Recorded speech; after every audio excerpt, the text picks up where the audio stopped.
কোরবানির চামড়ার দাম নিয়ে গত কয়েক বছরের হতাশা যেন কাটছেই না। মৌসুমি ব্যবসায়ীদের অভিযোগ, এবারও তারা দাম পাচ্ছেন না, আর আড়তদারদের দাবি সরকারের বেঁধে দেয়া দামেই কিনছেন তারা।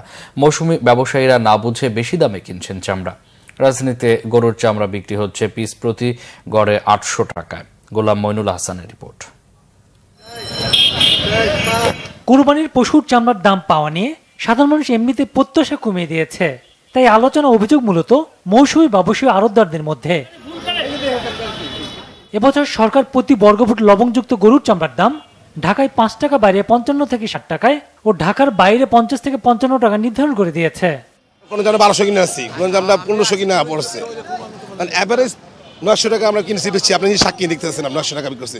এই যে আমাদের লস। খুব ভালো চামড়া হলে 700 টাকা বলতেছে, মানে আমরা ওই রেট পাচ্ছি না। সরকার থেকে যে আমাদেরকে আমরা শুনছি, একটা নিউজ পেয়েছিলাম যে হয়তো 1000-1200 টাকা করে আমরা রেট পাবো, বাট ওই ধারে কাছেও আমরা পাচ্ছি না।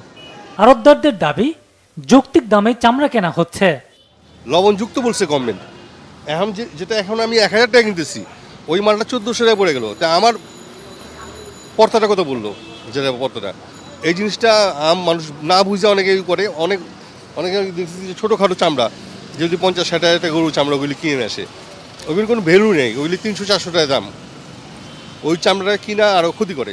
আপনার সামনে একটা ছোট চামড়া সহ 5টা চামড়া 1000 টাকা করে দাম দিলাম, উনি বলতেছে যে না 1200 টাকা কমে বিক্রি করবো না। তা আমরা যারা বলতেছে 700 টাকা 800 টাকা দাম পাচ্ছি না, এটা মিথ্যে কথা বলছে। যদিও কাঁচা চামড়া আড়তদার সমিতি বলছে সারা দেশে চামড়া সংগ্রহ করার প্রয়োজনীয় জনবল নেই, তাই মৌসুমি ব্যবসায়ীরা ক্ষতিগ্রস্ত হলে সেটি চামড়া খাতের ক্ষতি।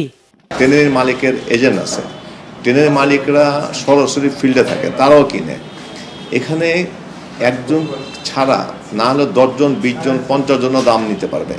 তা দাম নেওয়ার পর যে সে সঠিক দামটা পাবে তাকেই দিবে। এখানে কোনো মতে ঠকার সম্ভাবনা নাই। কেন মৌসুমি ব্যবসায় ঠকবে? মৌসুমি ব্যবসায় ঠকলে তা ভবিষ্যতে আমাদের ব্যবসা বন্ধ হয়ে যাবে। আমাদের মূল পার্ট হলো মৌসুমি ব্যবসা। তারা পাড়া মহল্লাতে চামড়া নিয়ে আসে। সময় মতো লবণ দেওয়ার উপর সর্বোচ্চ গুরুত্ব দিচ্ছেন চামড়া সংশ্লিষ্টরা। গোলাম মইনুল হাসান, বাংলা ভিশন, ঢাকা।